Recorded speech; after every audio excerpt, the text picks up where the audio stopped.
Halos 10 taon nang iginupo ng kanyang karamdaman si Lolo Juliano. Hindi pa rin daw siya natitingnan ng doktor mula nang magkasakit siya.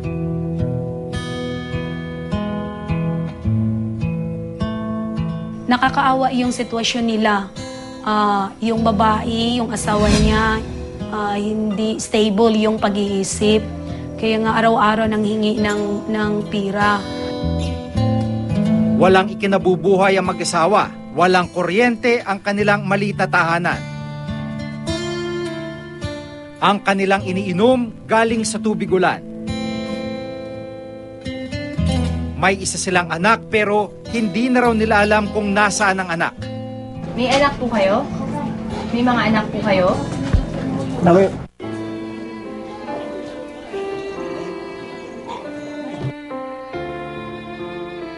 Sa tulong ng isang kapitbahay, agad na napuntahan ng barangay health worker si Lolo Juliano. May motagbati ra. Kanira, sakit ini. Sakit. Mao ba?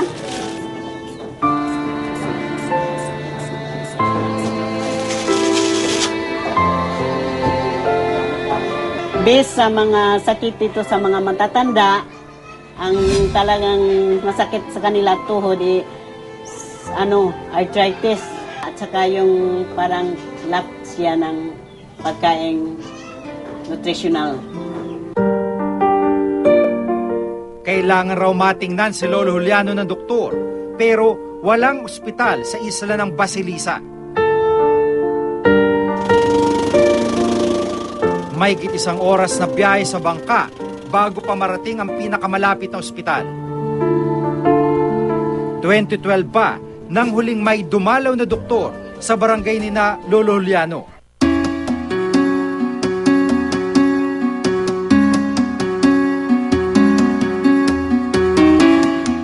Nang puntahan namin ang kanilang health center, ito ang aming nadatnan.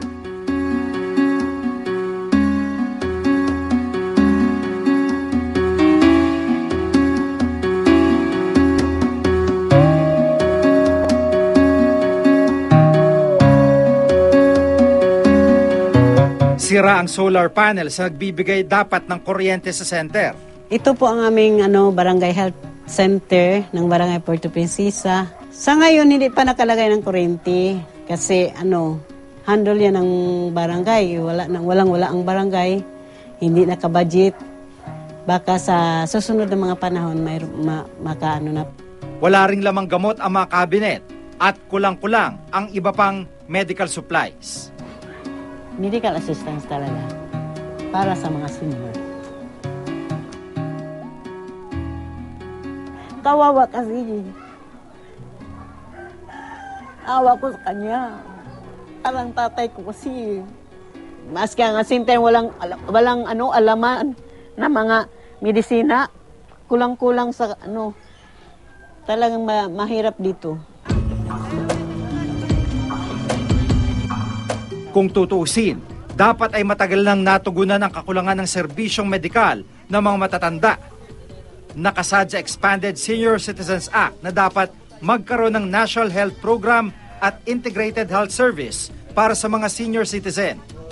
Pero malinaw na sa barangay ni na Lolo Juliano, hindi ito napatutupad. Madalas, wala silang mahusay ng access sa pangkalusugan, serbisyo ng pangkalusugan. Bakit? Kasi karamihan yung mga serbisyo natin ngayon ay nakatutok sa mga bata.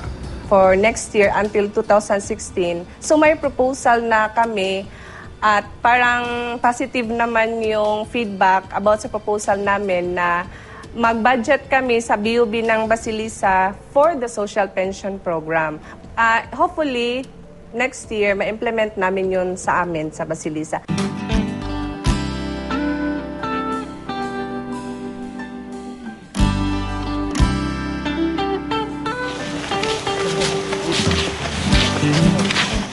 Sa kabila ng kakulangan, may ilan pa ring patuloy na kumikilos upang maitaguyod ang karapatan ng matatanda dito sa isla.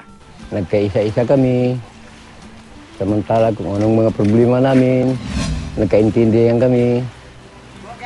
So, lahat-lahat, kahit na unti-unti lang ang problema namin,